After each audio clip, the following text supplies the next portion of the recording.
Vamos lá, há um ano a gente comprava $1 com apenas R$4. Hoje, 26 de outubro, um ano depois, para a gente comprar o mesmo dólar a gente gasta R$ 5,66 mais ou menos. E isso em cotação comercial. Se a gente for levar em consideração o dólar turismo, nessas casas de câmbio, a gente vai precisar gastar uns R$6 para comprar um único dolinha. Mas o que causou essa desvalorização? Foi o dólar que se valorizou frente a todas as moedas ou foi o real que se desvalorizou? Isso é bem importante e bem diferente. E mais importante, quando é que o real vai voltar lá para a cotação de R$4? Beleza, para responder a primeira pergunta, a gente tem que comparar o real com outras moedas no mundo. Se a gente comparar frente a 60 moedas, o real desvalorizou mais ou menos 25%. Ok, a média às vezes pode ser burra, então a gente vai comparar o real com as moedas aqui da América Latina, tirando o Equador, que já resolveu adotar o dólar desde 2000, e a Venezuela, que está tudo escroto por lá, então como é que você vai comparar aquilo?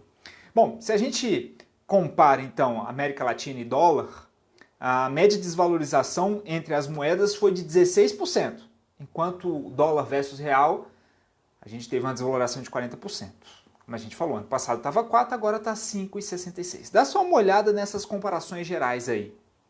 Então vamos lá, vamos comparar aqui, ó, real brasileiro versus Guarani paraguaio. Essa relação teve uma queda de 21%, ou seja, o real se desvalorizou frente ao Guarani paraguaio. Frente ao peso argentino a queda foi menor, mas mesmo assim o real se desvalorizou, queda de 7%. Frente ao peso colombiano, o real se desvalorizou em 17%, o mesmo percentual de queda em relação ao peso uruguaio. Quando a gente compara o real e o sol do Peru, a queda foi maior, 22%. E se a gente compara o real versus o peso chileno, o Brasil também perdeu, teve uma queda de 25,86%. Perdemos em tudo, a gente ficou mais pobre em relação à América Latina como um todo, isso em relação à comparação entre moedas, né? Agora, se a gente compara o real versus as outras moedas, isso aqui já é uma métrica que eu puxei da semana passada. Então, dólar frente ao Brasil teve uma valorização de 38%. Dólar versus o Guarani paraguaio, que é esse PYG, teve uma valorização de 8%. Olha só, moeda do Paraguai teve uma desvalorização de mais ou menos uns 9% e o Brasil teve uma desvalorização de quase 40%. Se a gente pega aí o dólar versus o peso argentino, o dólar também valorizou muito, porque a Argentina tá uma bosta, né? Então o dólar se valorizou 30%. Quando a gente vê aí o peso colombiano, o dólar valorizou em 14%. O uruguaio, 14% também. O peso, o sol do Peru, o dólar se valorizou em 8%. E quando a gente vê o peso chileno, em 4%. Então você imagina, a partir dessa listagem, que o Brasil levou uma surra quando a gente compara dólar versus moedas da América Latina. Bom, então você já deu para perceber que foi o real que se desvalorizou, mas qual foi a causa?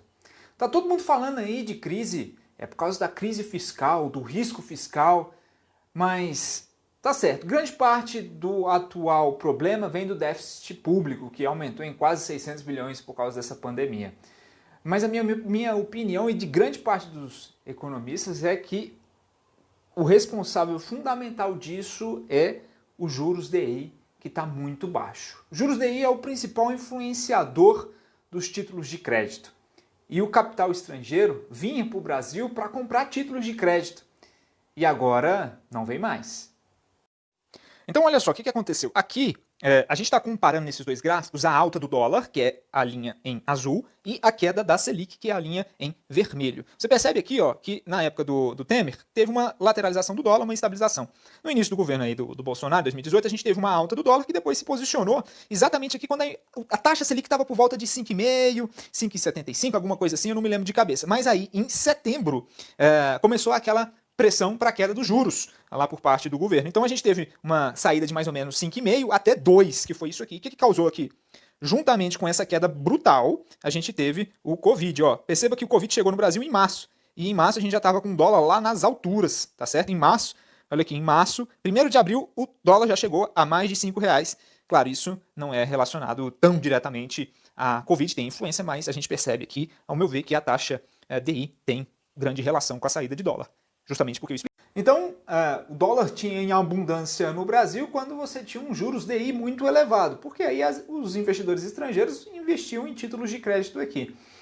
E agora, como é que a gente vai fazer para ter o real se valorizando novamente?